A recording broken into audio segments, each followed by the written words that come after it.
the tension between art and commerce. Cinema as a commercial art form, or are we talking about it as art for art's sake? I think when cinema is being created purely for the artistic value, the idea is to tell a great story because that great story is going to sell tickets.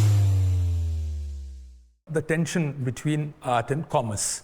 So since you studied commerce, you come from management background, and then you were drawn towards cinema, how actually your perception of this tension has also emerged and evolved over a period of time? You know, what I try to do is not look at it as a tension which necessarily needs to be sort of pulling into opposite directions.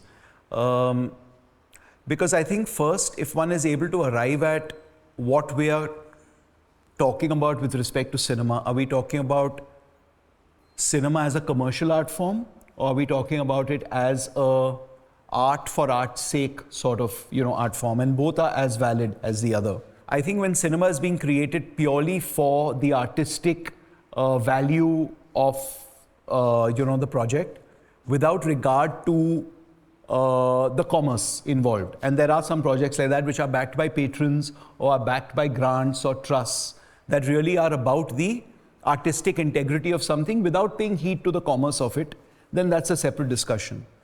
But I think when you're looking at it as a commercial art form where whoever's put money into it is entitled to receive that money back, then I don't like to see the two things in tension. I like to see them as actually pulling in the same direction. The best kind of commercial cinema is the kind where the creator, who is the director in most cases, doesn't feel that they have compromised in any way in the story that they wanted to tell, but their intention was to tell it for the largest possible audience that story could reach out to.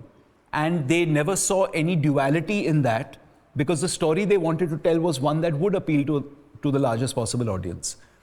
Or if the director understands that, okay, given that my story might not appeal to the largest possible audience, I want to tell it within a financial construct that will therefore make sense because I know my audience is going to be limited, and therefore I know that I need to keep certain budgetary constraints in mind.